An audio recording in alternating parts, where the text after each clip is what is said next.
During Old School RuneScape's first few years, a player named Wilson held an iron grip on the game's rarest items. With a fortune worth $40,000 on underground markets, Wilson had a monopoly like no other, before he was mysteriously banned. What happened to Wilson's account and its fortune? I think the answer will surprise you. Our story begins in early 2013. By now, Wilson had been playing RuneScape for about 10 years. During this decade-long RuneScape career, he had not only maxed out all of his skills, but was nearing the ability to wear a trimmed completionist cape. A cape that can only be obtained by quite literally completing the entire game. Wilson was also a very accomplished merchant. For those unfamiliar, merching, also known as flipping, is the process of buying an item at a lower price and selling it for a higher price. Some flips can happen within minutes, while others involve holding on to items for weeks or even months, waiting for the right moment to sell. By buying items and flipping them for higher prices, he was able to earn enough money to purchase one of every rare item in the game,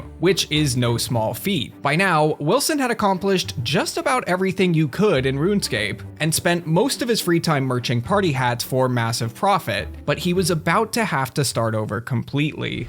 In February of 2013, Jagex launched Old School RuneScape. To many players' surprise, any of the progress you made on the original version of RuneScape would not carry over to Old School. Everyone who wanted to play it had to start fresh. With a brand new economy, there was the potential to make some serious profit early on, but Wilson was already behind. He started playing the same day the game was released, but not at the exact time it launched. By the time he logged in, 50,000 other players were already online. Some had taken the approach of picking up valuable items from spawns around the world to try and make money. Others focused on leveling their skills, while most had no idea what to do. Wilson was surprisingly part of that last group. Despite his success in the original version of the game, he had no idea what he was doing, and surely didn't know that he would soon become one of the game's wealthiest and most famous players ever seen. Just as you might not know about Ultimus, he's a villain even more powerful than Thanos, and you can discover his story in Marvel Strike Force. Marvel Strike Force is a mobile squad RPG that allows you to battle with your favorite team of superheroes and supervillains in a fight to save the universe. You'll go up against threats like Doctor Doom and Apocalypse. You power up your favorite characters to complete missions, unlock gear and other resources, and take on players in PvP modes. You can play game modes like Campaigns, Arena, Blitz, Alliance War, which is a massive weekly alliance battle, Raids, and Cosmic Crucible, where you go head-to-head against other players in a tournament. Who you bring to the fight matters in this superhero game, so choose your squad wisely. If you're a new player, you can also unlock up to 17 total characters within the first 30 days, including Spider-Man, Deadpool, Thor, Captain America, and more favorites. There's over 300 characters available, with more constantly being released. And this month, there's a brand new game mode called Battle World. Battle World is an exciting new PvE mode where you can participate alongside your alliance. If you're a new or returning player, be on the lookout for awesome rewards to celebrate Battle World's launch. You can also unlock Zombie Iron Man using the limited time promo code Halloween. Celebrate the spooky season by using the promo code Halloween to receive 100 shards for Zombie Iron Man, 600k gold, and 480 L2 training modules for free. After finishing Tutorial Island, Wilson kind of just became a jack of all trades, training every skill in the game equally while giving his favorites a little extra attention. By the end of Old School's first month, he had achieved 1,337 total levels, with most skills sitting at around level 50. His most notable achievement at this time was probably reaching level 65 Runecraft. With runes in high demand, he was able to earn himself a nice stack of cash to do what he was best at, merchanting. Except this time, things were different. When Old School RuneScape launched, there was no grand exchange. All trades were done the old school way, player to player. So from day one, he was on the RuneScape forums trying to make deals. And just like with the original version of RuneScape, he was very good at it. After his first month of playing, Wilson would put the runecraft grind on hold to instead focus on herb lore. Today, herb lore is an extremely expensive skill to train. The vast majority of training methods lose you significant amounts of money, but the game was so young at the time that high-level potions were in serious demand, but very few players could actually make them. He opened up a thread on the RuneScape forums called Wilson's One-Stop Herb Shop, where he would coordinate trades of various herb lore supplies. He functioned a lot like a real NPC-run shop. He could always be found in one spot, World 338 West Fairrock Bank. He would camp out here for the entirety of his second month playing Old School. Wilson shot to make at least 50,000 GP profit per trade, and actually did so very successfully. In between trades, he would train herb lore, and by the end of his second month, he would achieve level 99. Throughout the next few months, it was business as usual for Wilson. He would continue to train his skills, mainly those that could be trained in or near a bank, and flip items, watching both his total level and bank value grow. That was until October of 2013, when Jagex introduced the God Wars dungeon to Old School RuneScape, an update that added a handful of new, powerful, desirable items. When it was announced, Wilson changed his strategy. He spent the month prior to the update training his combat stats and stocking up on supplies in hopes of receiving one of these items. The first few days of its release, he did nothing but kill the bosses inside the dungeon. After all the weeks of training and his dedication to the grind, he received a grand total of 0 unique drops. Along with this, he had also wasted millions in supplies. After this, he would understandably give up on bossing, and went back to his tried and true moneymaker, merching. He was disappointed, of course, but God Wars release did bring a bit of a silver lining for a number of reasons. First, God Swords were introduced to the game. By buying God Sword shards, smithing them into blades, and selling them, Wilson quickly earned over 100 million gold in just a few weeks. He also tried his hand at flipping the newly released armor pieces and weapons with moderate success. Additionally, items like enchanted diamond bolts and cooked karambwans were in high demand, items that Wilson now had the levels to produce himself. But competition for all these items that Wilson was crafting, cooking, smithing, and merching were at an all-time high. Wilson's top competitor, a player named Dimmons, would obtain most of the raw materials needed to do all of this in bulk from bot farm owners, whereas Wilson refused to do so. He didn't want to support the botting industry, so he would attempt to source all of his materials from real players. This was extremely difficult to do, and he could have made a lot more money much faster if he worked with bot farm owners, but he took the most admirable approach in my opinion.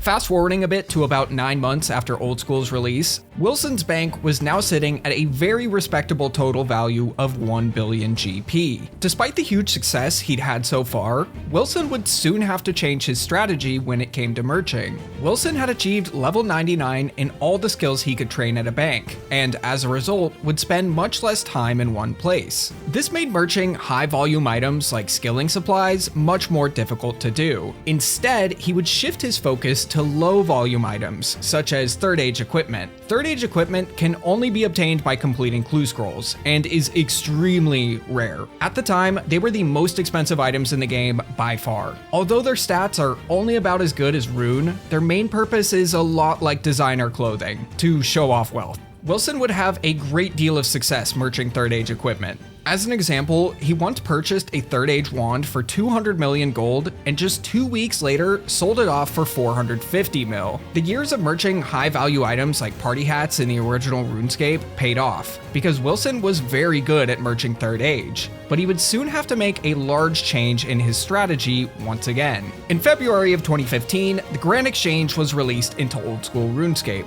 a trading system where players can buy and sell just about any item in the game. Now, Wilson had about 1 billion liquid gold that he could use to start flipping here, and thought that Third Age would be the best investment of his money. As I just mentioned, Third Age was extremely rare, maybe even rarer than you're thinking. When Wilson bought and sold that wand I mentioned a few seconds ago, only 3 of them were known to exist in the game. So he poured all of his money into these items, thinking that they might sell out, but he was wrong. The demand for them was lower than he expected. The items that actually did sell out were PVM items like Elysian and Arcane Spirit Shields. These items were rare, more useful to the average player than Third Age, and highly valued by stakers for gambling at the duel arena. So Wilson sold off his Third Age and began flipping Elysians with great success. He He got lucky as during the first few months of the GE, Ellie's rose about 50% in price, and along the way, Wilson had grown his cash stack to an astounding 5.5 billion gold. The only people who had more money than him were dual arena stakers, and most didn't hold on to their wealth for long. With all this extra cash on hand, Wilson once again wanted to try his luck with Third Age equipment. The melee set was his favorite gear in the game, and the Third Age longsword specifically caught his interest. It's not known exactly how many longswords existed in the game at this point, but less than a dozen would be a very safe bet. Wilson would buy out any and all longswords that came into a price range that he liked. He would then try and sell them back for around 100 to 200 million GP more than he paid. Given how much cash he had and how many he could hold on to at one time, he had great success with this as well. He's my neighbor. I get the Third Age longsword. He cannot afford.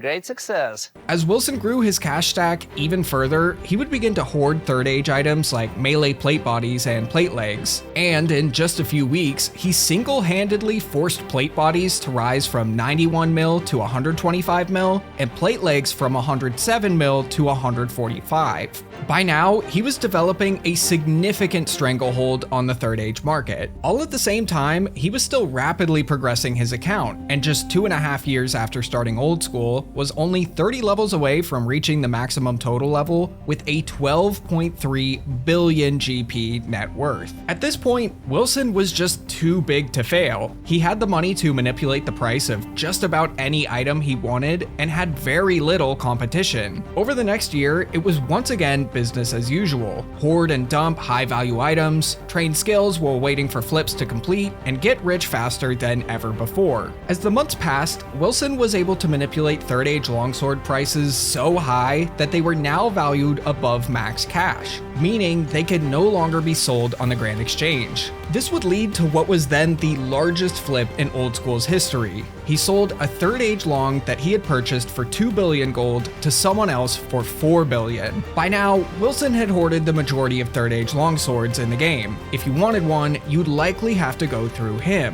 which meant you were paying whatever price he asked. Approximately 3 years after Old School's launch, Wilson had maxed his account and now had a jaw-dropping net worth of 46 billion gold. But now, Wilson had run into a new problem. Just like with the original version of RuneScape, he had more or less beaten Old School RuneScape. With not much left to do, he would stop merching and focus on other areas of the game instead. He'd begin fighting bosses again, pet hunting, and played Deadman mode on an alternate account. But perhaps the most dangerous activity he got hooked on was staking at the duel arena. Wilson began gambling billions of gold at a time here, and luck wasn't in his favor. He managed to lose a significant portion of his fortune in just a few weeks there. He would soon tweet this: "I've always been against gambling, and am disappointed with myself for compromising my morals and ever starting. I will never gamble again." I should mention that he posted this on April 1st, but I don't think he was joking. He was very disappointed, but I think he couldn't control himself as he would continue staking after this. I think that losing so much, in a way, motivated him to keep going to try and win it back. Luckily for him, he actually would, and quit staking entirely soon after. But once again, Wilson was bored. He actually wanted to take a break from the game for a while, but for some reason couldn't bring himself to do so. Instead, he would keep pet hunting, playing Deadman mode, and when the Last Man Standing minigame launched, he got hooked on that. He was even rank 1 on its high scores for a bit, but I think it's a lot like those videos that come out every time there's a new league season,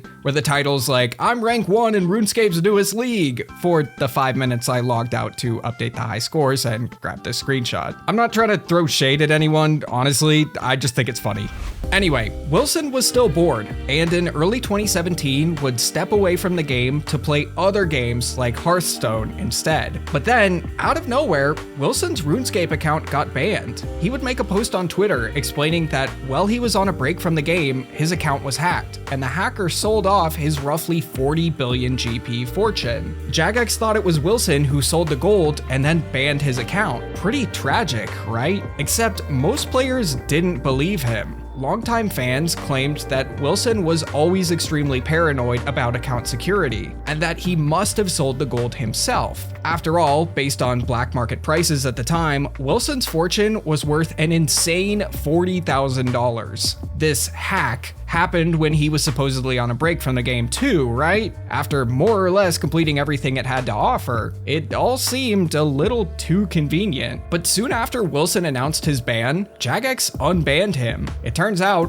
Wilson was telling the truth. It also seemed that getting hacked motivated him to return to the game and rebuild his account, and in the following months, he would spend a lot of time doing so, even managing to earn himself a twisted bow drop from the Chambers of Xeric before quitting again soon after. Although Wilson has since disappeared from the RuneScape community and has new hobbies like Magic the Gathering and chess, he was an incredibly influential player for his time, and what he was able to achieve was beyond impressive, and really makes me want to try merching again. Check out the video on the right, all about Elvmage. He was RuneScape's most famous PKer until Jagex caught on to the scams that he was pulling on his fans, but they messed up really badly with his punishment.